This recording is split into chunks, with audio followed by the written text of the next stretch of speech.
Hey guys, Uriel came here with another episode of Ask Yuri. Thanks for joining me. Today we're going to be talking about, actually I just received a question a little while ago from one of our clients, and she was saying that, I think she had an elliptical at home, and she may or may not have had, I can't even remember, maybe it was someone else's question. But nonetheless, she wants to know, can she exercise without weights, without having to go to a gym and still lose weights? And specifically in her case, she wanted to know, is it really beneficial to do 15 minutes of elliptical in the morning, or is it a waste of time in helping her lose weight? So I want to kind of target this question more towards the fact, more towards the concern of, do you need equipment to lose weight when it comes to exercise? And the answer is no. You can get a great workout with nothing more than your body.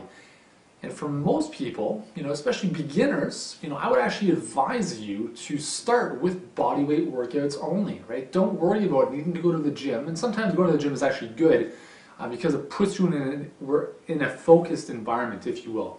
Whereas working at home, there's other distractions. So sometimes going to a gym is good because it gets you focused and it gets you in that groove. But you don't need to use the equipment. You don't need to use the dumbbells and the machines. Start off with things like push-ups, bodyweight squats, lunge walks, step-ups. And again, just refer to a bunch of my other videos for all these exercise demonstrations. It would kind of be tough for me to jump up on the desk and do it right now. But again, there's tons of different ways, tons of different exercises that you can do with and without weights. Now the key is, if you're starting out, is you just want to develop some good muscle endurance and a little bit of muscle strength. So a very simple way of doing that, for instance, I'm just going to use a push-up as an example. If you can't do one push-up right now, that's fine. Start with, one push-up from your knees or half a push-up. And just, 3 to 4 times a week doing these kind of bodyweight workouts is just add 1 repetition every workout. So you start off with 1 rep, then it's 2 reps, then 3 reps. By the end of 1 month, you're looking at, maybe 15 repetitions you're able to do, 15 push-ups. Whereas on day 1, you could barely do any. So this kind of progressive endurance type of stuff with bodyweight exercises are very, very powerful because you don't really add weights with bodyweight exercises. So usually you're going to increase the endurance, the length of time that you would do an exercise, and really just develop some better muscular endurance that way. Once you've hit a good base of what you can do, then you can obviously add some resistance in through weights. But even if you're more advanced, there's more advanced ways of doing any kind of bodyweight exercise. Again, an example would be the push-up. So let's just say this water bottle is your body, right? We're going to look at it a very easy way. This is your head, and we'll say that this is your feet, right? The base are your feet. Now, this is a typical push-up, right? You start with your feet at the floor, your arms will be down, your hands are here, so naturally there's a bit of an incline, right? So just based on the biomechanics of this, it's a little bit easier. Right? So you do your push-up, your back up, boom, okay? Now, if you wanted to make a push-up more challenging, you would raise your feet. So your starting position is right here. And you're now parallel to the floor. You would then kind of decline to the floor, putting more stress, more weight on your upper body, shoulders and upper chest, okay? That's a little bit more challenging version of a push-up, okay? Even more challenging is if you raise your feet higher up to start with. And this kind of gets into handstand push-ups and elevated pike type of push-ups, where your starting position is here. All of your body weight is really directed over top your upper chest and shoulders.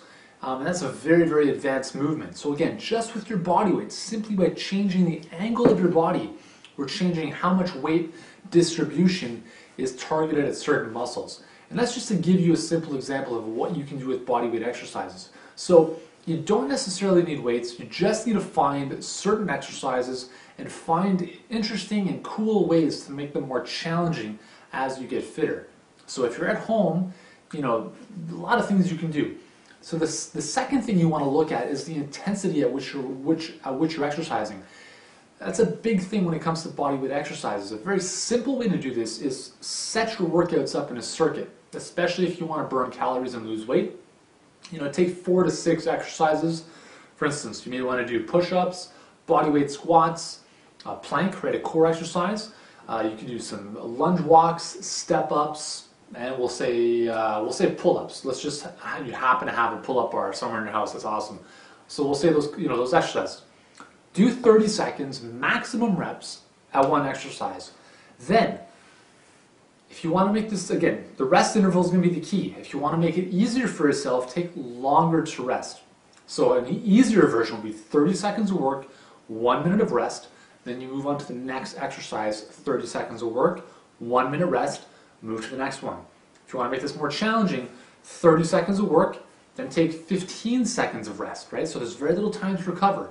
Next exercise, 30 seconds of work, 15 seconds to recover, and repeat that. So different ways of playing with the intensity by recovering less or longer amounts of time, okay?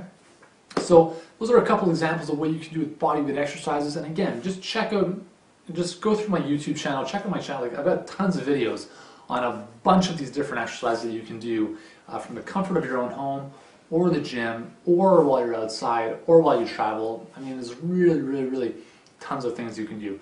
So hopefully that gives you some insight as to what you can do without having to spend money on a gym membership or a lot of expensive equipment. And if you need more advice, then be sure to join me on Facebook every day at urielkim.com/Facebook. And be sure to join me for my Ask Uri live sessions. Until then, thanks for watching. I'll see you in the next video.